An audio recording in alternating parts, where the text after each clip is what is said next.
Salut à tous, bienvenue dans cette nouvelle vidéo. J'espère et je sais que vous allez bien, vous portez bien. Dans cette vidéo-là, oui, on parlera malheureusement d'un drame et de quelque chose de choquant qui peut arriver à n'importe quel entrepreneur sur le continent ivoirien et partout d'ailleurs, pas forcément africain, mais partout. Devinez quoi, la célèbre actrice connue sous le nom de Daisy. Elle s'appelle Daisy aussi, pas Daisy mais Daisy, c'est-à-dire D-A-Y-S-I-E.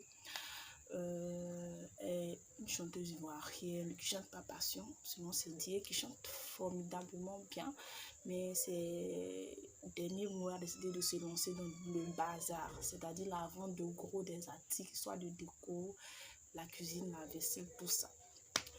Et tenez-vous bien, avant-hier, elle allaitait sur sa page en ces thèmes que je vais lire, vous allez entendre.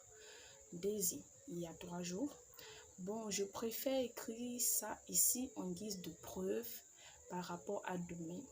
Je suis acculée et je me demande si le simple fait d'avoir mis en place cette activité fait de moi une cible à abattre. Je suis épuisée et surtout convalescente. Elle précise qu'elle ne se porte pas bien.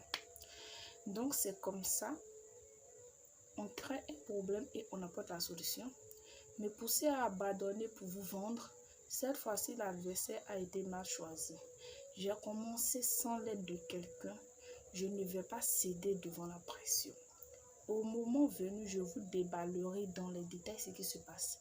Que vos prières nous accompagnent pour le bonheur de ceux qui croient en nous. Jésus, viens à mon secours, papa.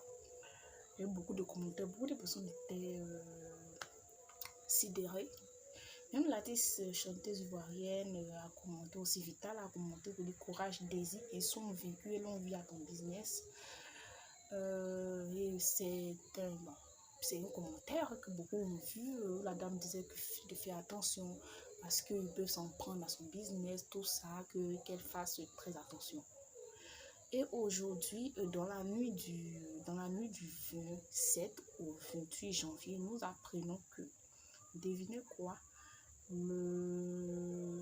l'entrepôt, parce qu'elle stockait ses marchandises dans un entrepôt et une partie de l'entrepôt servait de vente, c'est-à-dire quoi, quand elle avait de nouveaux arrivages, elle disait à ses abonnés, aux futurs clients, mais aux potentiels clients qu'il y a un nouvel arrivage, il y a de nouveaux arrivages, tout ça.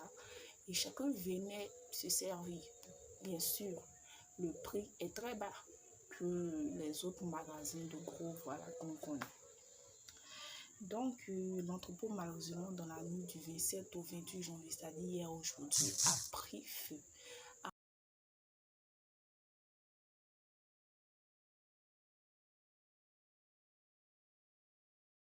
Pris feu et l'incendie a ravagé tout. Bon, ce sont les murs de l'entrepôt et la toiture qui sont restés, sinon tout est parti en fumée. Tout est parti en fumée et vraiment, c'est méconnaissable. Voilà. D'ailleurs, même, je vous montre la photo de Daisy.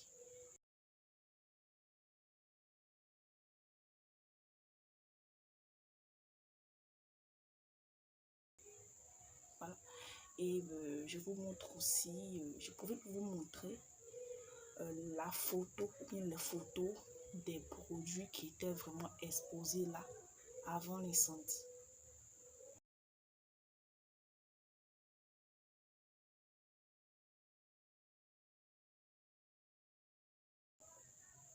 Et maintenant les photos de ce qui reste après l'incendie. Voilà.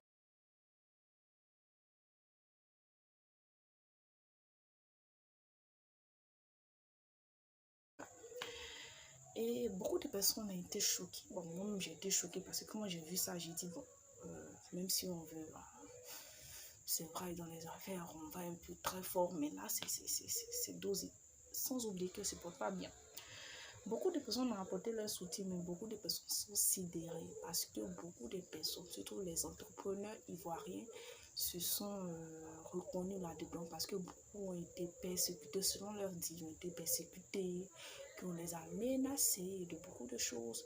Et dans ces écrits, elle précise que beaucoup de personnes ces personnes qui l'ont contacté ou bien qui l'ont dit, ouais, par rapport à son prix, tout ça, voulait faire du business, c'est-à-dire voulait collaborer avec elle.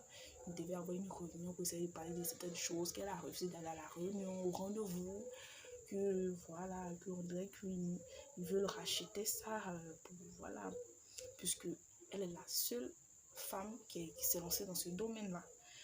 Voilà, donc beaucoup de personnes, beaucoup d'entrepreneurs se sont sentis visés, se sont sentis aussi en danger et se sont sentis concernés parce que beaucoup ont déjà vécu ça. Mais bien sûr, sont dans d'autres domaines. Et beaucoup de témoignages de plusieurs Africains, précisément des Ivoiriens qui vivent sur leur territoire, ont vraiment choqué parce que beaucoup disent que quand tu te lances dans des activités, dans certaines activités, je prends un exemple, c'est eux-mêmes qui ont dit, ça est sur les réseaux, des activités comme la vente en gros du thon, c'est-à-dire quand tu veux aller au port, encore tu vas payer du thon, officiellement on te dit que c'est facile, c'est-à-dire du temps là, tu payes, tu t'inscris, oui, tu te demandes à payer en gros pour revendre, mais tu n'arrives pas. Quand tu commences à vendre, il y a des persécutions, mais toi-même tu jettes l'éponge. Il y a aussi le domaine de la revente du bois, il y a aussi le domaine de la revente aussi du bazar qu'elle fait. J'ai cité le bois, la vente en gros du bois, la vente en détail pardon, du bois, du thon, et voilà, de l'immobilier. En fait, il y a beaucoup de domaines que les entrepreneurs ici ont dénoncé plusieurs parce que vous pouvez voir les posts sur Facebook en tapant Daisy Côte d'Ivoire.